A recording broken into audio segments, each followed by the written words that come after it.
The scripture this morning is taken from Matthew chapter 5, verses 21 through 26.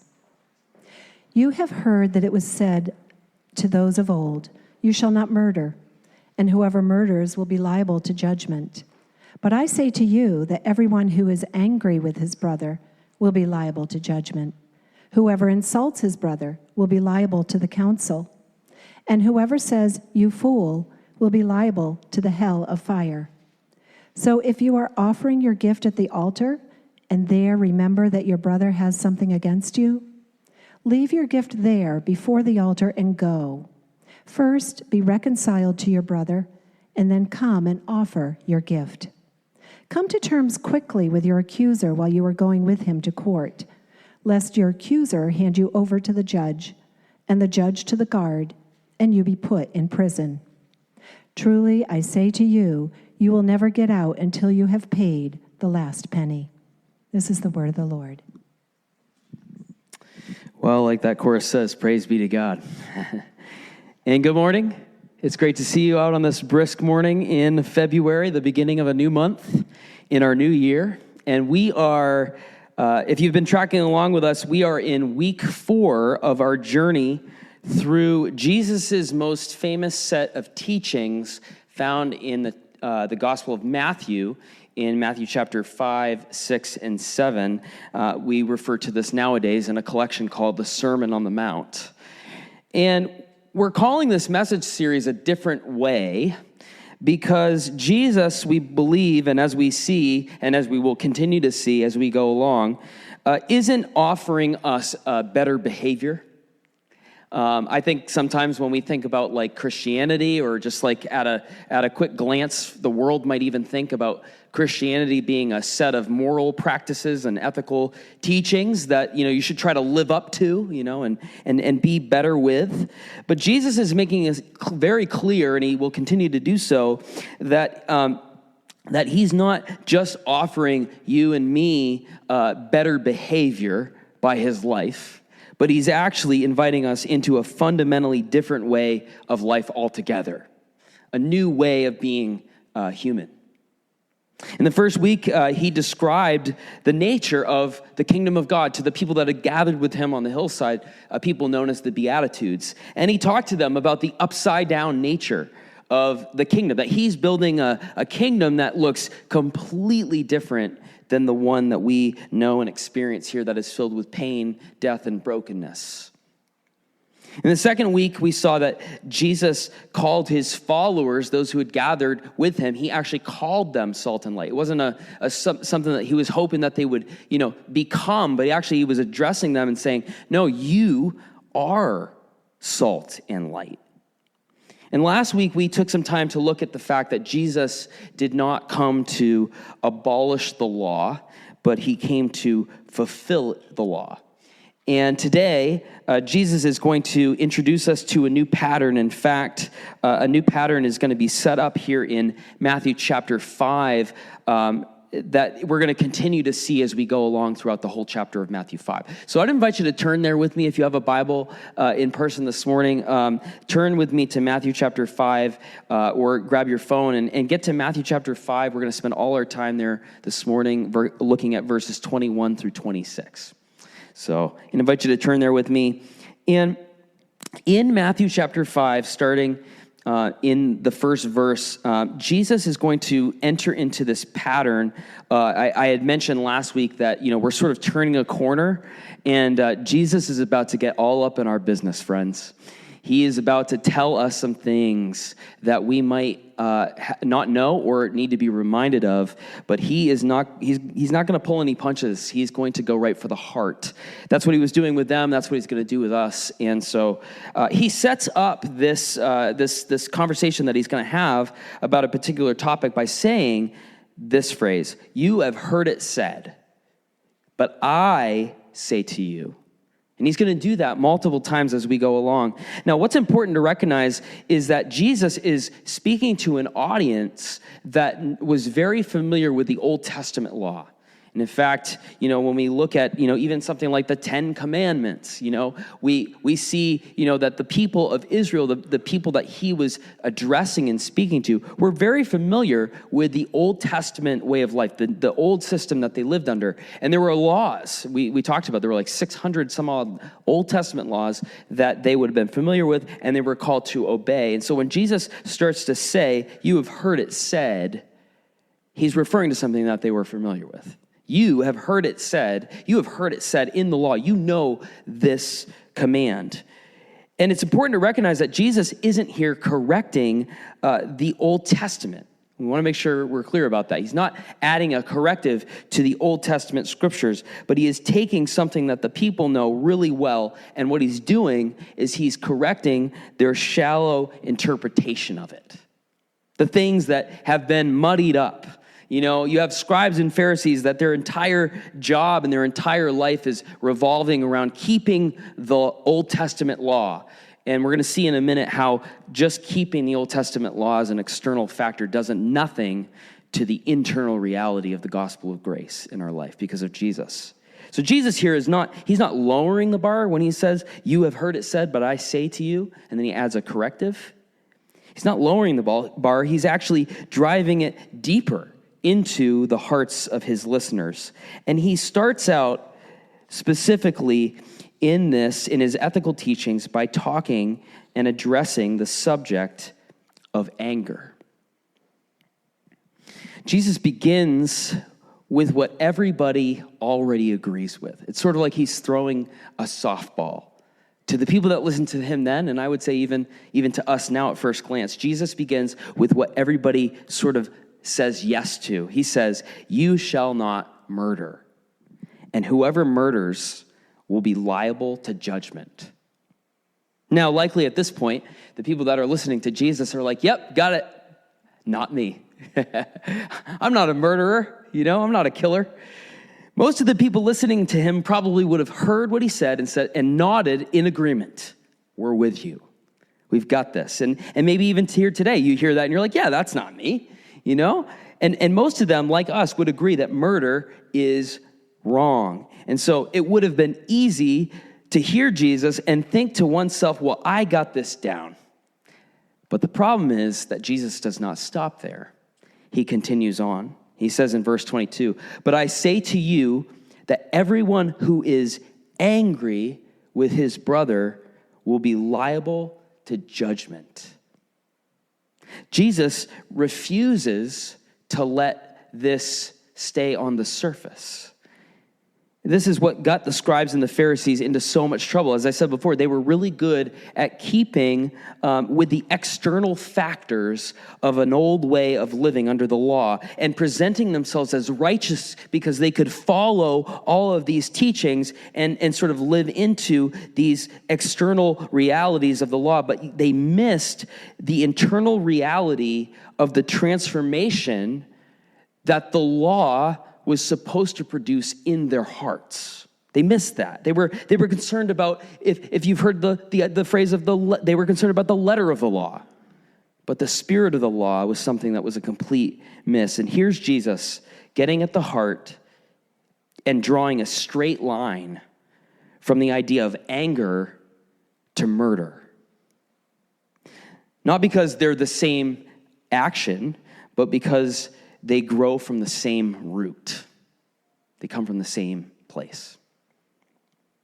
Did you know that we have plenty of studies, long-term studies, that show that people who consistently carry anger experience higher rates of things like heart disease, anxiety, depression, weakened immune systems, chronic hostility raises blood pressure, we've come to see. It can disrupt our sleep. It can elevate stress hormones, and over time, it's been found that it can actually shorten a person's lifespan. Researchers have a word for this. They call it rumination. Rumination is the mental loop where unresolved conflict replays over and over again in a person's mind, where we rehearse wrongs, potentially arguments that we've had. We replay conversations, and we can even imagine in those things what we wish we had said or did, and we can do the same for other people. We can wish for what they would have done to us, all the while holding on to our anger. You know, anger is exhausting, quite frankly. And it doesn't just affect the people that we're angry at, but it actually ends up affecting us in turn. And none of this should be surprising, because long before there were any sort of modern long-term studies done in the world of psychology, there was some language for this from Jesus. Because Jesus looked at the human heart and he said, "This will destroy you if it's left unchecked, your anger. It will tear you apart." Now, I want to be clear this morning, because I think there's sometimes there can be some confusion. I think even if you look at this at face value and you say, well, really? Don't people get angry? Isn't that like a normal part of the human existence and experience, Justin? Well, I would say yes. Jesus even says, in other places, to be angry and yet not sin, right? So anger is a real human emotion that we feel. And I would argue that there are many things in the world that you and I, as followers of Jesus, should be angry about. There's lots of things in the world that are unjust that we should be angry about. But it's a holy anger. It's a righteous anger. And here, Jesus is not talking about a momentary irritation that we've let fester and grow. He's also not saying, as I said, that there is never a time to be angry. As I said, there's plenty to be angry about. But I think here what we see is that Jesus is more interested in what we do with our anger. What do we do with it when it comes on? And here he is addressing a sustained anger that has been nursed by us. It's the kind of anger that we justify, and the kind of anger that we, as I said before, rehearse, and even at times want to protect. There are some times where we feel like, part of me wants to live in the tension of my anger, and so therefore I actually have made it so that area of my life is like off limits to talk about, to go near, to address, because there's some part of me that wants to hold on to that. There's some part of me that wants to ruminate in my anger. And this is what Jesus is getting at here. And what Jesus says to us next about this is more shocking. It's actually more shocking than the idea of people being angry and holding on to anger. He says this in verse 23. "So if you are offering your gift at the altar, and there remember that your brother has something against you, leave your gift there before the altar and go. First, be reconciled to your brother, and then come and offer your gift." When Jesus talks about the offering at the altar, we might think about that and we're like, what does that mean? But for a first century person, they knew exactly what that meant right away. This actually meant the idea of people hearing Jesus immediately thinking and transporting themselves to the temple, which was located in Jerusalem.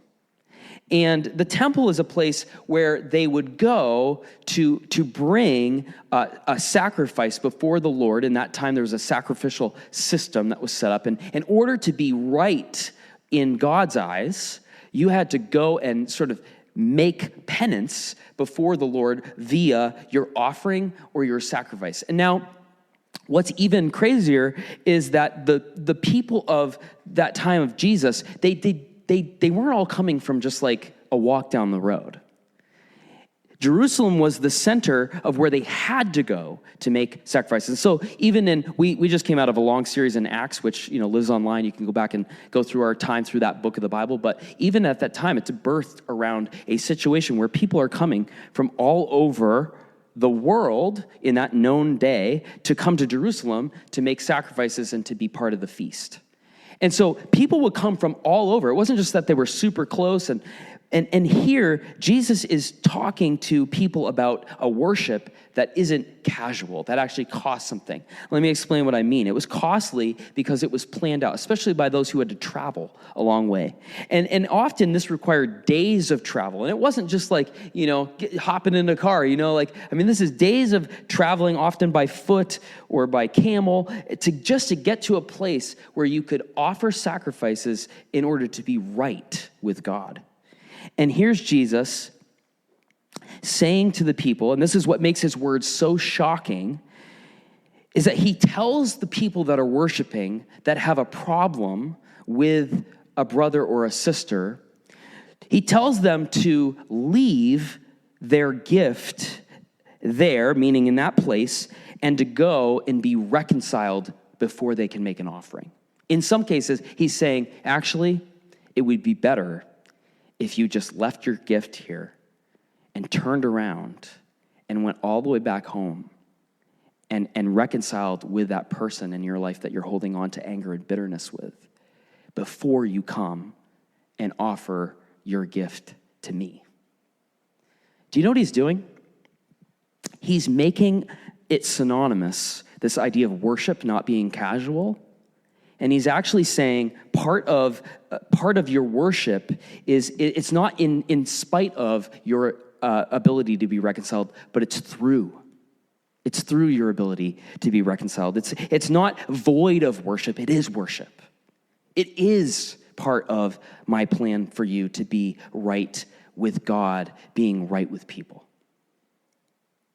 He's actually saying that if your brother, he's saying here, he doesn't say if you remember that you've wronged someone. I think that's really important. And when I was reading this, it really jumped out at me. He says, if your brother has something against you, the responsibility, I don't know if you noticed this, but the responsibility of being right with people is placed upon the worshiper to take the initiative.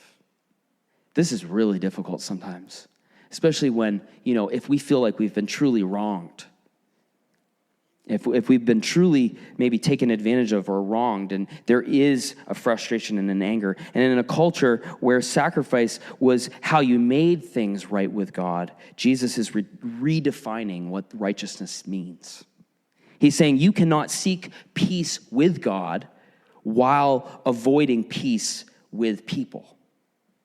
He's just sort of living right into what he's been doing all along, right? He's been taking a way of life and then flipping it upside down and bringing greater depth and greater meaning to what what they have seen all along and what we see now. Jesus then presses the urgency factor. If you follow along in verse 25, it says, "Come to terms quickly." Jesus isn't just saying that you need to be reconciled, but he's actually giving you the impression that it'd be more important for you to leave your gift at the altar, turn around, go back, and be reconciled to somebody and do it fast. Because as a kingdom person, you're supposed to be a person that has been given the ministry of reconciliation. Here's what I've learned over the years. Delay does not neutralize conflict. And most often, space and time end up deepening wounds when they could be taken care of sooner, especially by God's people. Unaddressed anger has the ability to, like a root, grow in your heart. And all of a sudden, you never thought this, but you look in the mirror one day and you think to yourself, why am I so angry? Stories with time and space, what happens too is like sometimes the narrative changes, right? Because it's like there's been so much time and people have versions of how things happen and go. So oftentimes motives get assumed and pride grows. Over time, bitterness begins to feel more normal. We can even feel justified in our anger and our bitterness and our resentment. Eventually, we convince ourselves that distance is peace. We have a space, it's been a while, and so I'm at peace. But I just want to say, it's never peace. It never is peace. And unresolved anger never stays contained. There's a phrase that somebody shared with me years ago that has stuck with me all along, and I found it to be true in my own life. And that phrase is that you all know it really well. Time heals all wounds. Lie. Time does not heal all wounds. Time heals all treated wounds. What happens with a wound that is not treated? You can put a Band-Aid on it. You can let it like scab over, and then you pull that Band-Aid off one day only to realize that the infection is far greater than you ever expected. And it's actually caused way more problems in your life. Time only heals all treated wounds. One of the strange realities of my job as a pastor, going on 20 years here of pastoral ministry, and I feel like I'm just getting started, but man, it has been quite the ride. One of the interesting and sacred realities of my job in a lot of ways is that people, you get a front row seat to the best and the worst of people's lives. I have it's just a normal thing for people to come into your life, and then oftentimes there are people that just like go out of your life, in your life and out of your life. And in 20 years, I've had this experience. You walk closely with people in some of the most deep and vulnerable ways. You know, in the pastoral world, you hear confession. You carry burden alongside people. I get the privilege of getting to pray with people in their hospital rooms. I've had the honor of baptizing adults and their believing children.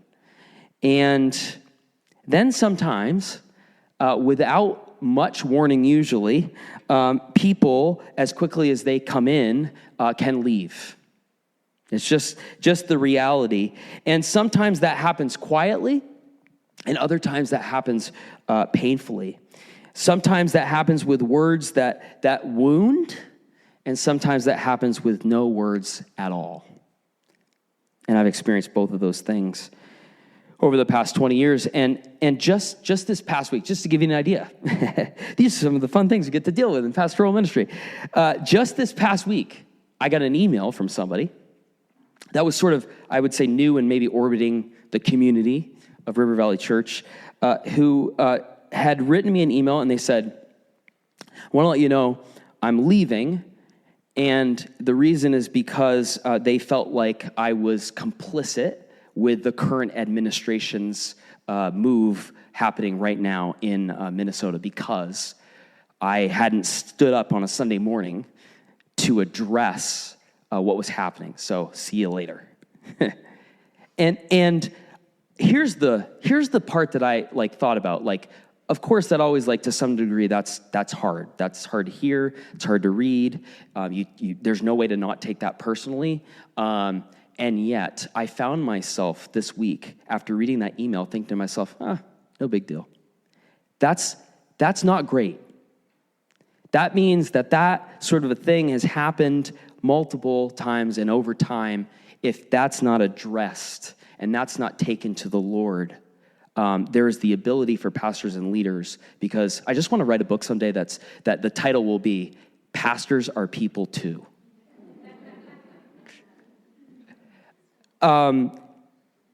You don't always get the luxury of processing things the same way that everybody else might, because people that hurt you are often the same people that you're called to shepherd and lead.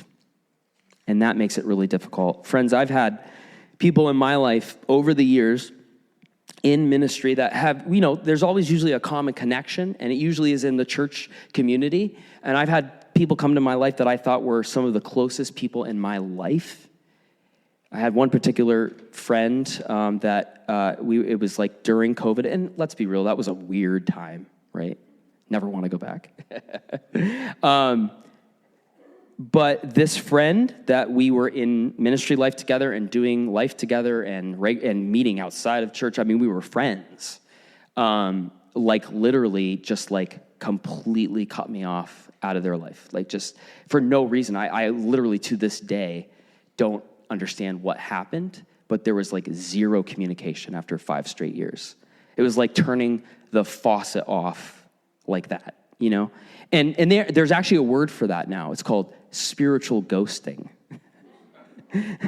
And pastors understand that. You know, there's just something that can happen over time. And here's the thing that I would like to say. If you're not prepared to deal with the hurt and the frustration, that will grow into anger, resentment, bitterness, and contempt at the worst. Jesus is giving us a warning for how we're supposed to deal with our anger and our frustration. When Jesus talks about anger, reconciliation, and moving towards others, he's not speaking from a distance. This is what I love about the God that we serve. You know, in every other religion in the world, it's like, here's the 5-step plan to become a better you. And Jesus says, actually, you'll never be a better you, and everything that you need has already been done for you on a cross. We have a God who identifies with us. He's not speaking from a distance. He knows the cost, and he knows what forgiveness means, and he knows that forgiveness and letting go of things that have really hurt you doesn't erase the pain.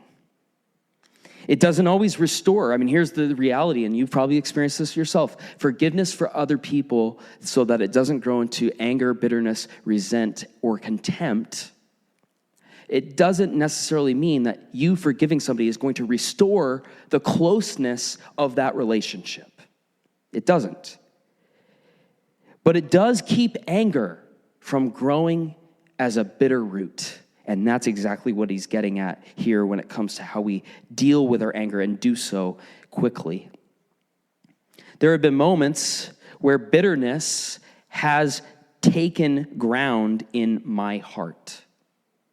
Frustration, anger, that can bleed over into family and, you know, even into the unity of our faith community. There's been times where it's been really difficult to truly forgive somebody that we feel like has wronged you and that you never got. You never even got a word. This is so hard, guys. Like, this is difficult. And yet I think about Jesus, who when he was put on the cross and when they were driving the nails through his hands, looked down and said, "Father, forgive them, for they don't know what they're doing." The God that we serve, the Jesus that we point to when we gather here on Sundays, is the one that has forgiven you. We are the people that have caused a good reason for anger and bitterness to come about. Scripture tells us that while we were still enemies, Christ moved towards us. God did not wait for us to calm down, to clean up, to admit our fault. He absorbed our hostility rather than returning it to us rightfully. And the cross, as I said, is proof that God did not avoid us in our anger, but he reconciled us at a great cost to himself. It cost him something. And that's why reconciliation is possible today. Not because we're strong people, that we've got this under control, we can figure this out, but because we have been loved first. And the gospel creates people who are not too proud to apologize nor too insecure to forgive. Here's the deal. Jesus has done a great work. He's reconciled us to himself. And then he says elsewhere in Scripture through the Apostle Paul, he says, "And you've been given as my people the ministry of reconciliation." It's like part of the job description, guys. It's part of our MO. And that's why reconciliation is possible, is because we have a God who reconciled us to himself. And how much more can we then go freely and reconcile with one another? So I want to invite you this morning to reflect with me, not apart from me, but with me, literally, in this moment, and not with shame, because that's not what the gospel brings, but with honesty. Is there anger in your heart somewhere where you've normalized it, where it's just part of the background, it's part of the background music of your life? Is there contempt in your heart? You've let it get so far that there's literal malice and contempt, and you've justified it because you've said to yourself, well, I have good reasons. Is there a relationship that you've avoided because being right feels safer than being reconciled? Jesus does not say to us today, you need to fix everything. You need to get it right. You need to fix it. So far as it depends on you, don't even leave your gift at the altar. Go out, find that person, and fix it. He doesn't say fix everything today, but what he does say, and what I do believe he's saying to us this morning, is to take the first step. So far as it depends on you, live at peace with all men. A text, a phone call, a conversation, an apology, even if you were not 100% at fault. The health of our relationships with people is most often a direct reflection of the health of our relationship with Jesus. And River Valley Church, we want to be a people who are practicing the way of Jesus together. Let this be part of who we are. Let this be part of who we are becoming.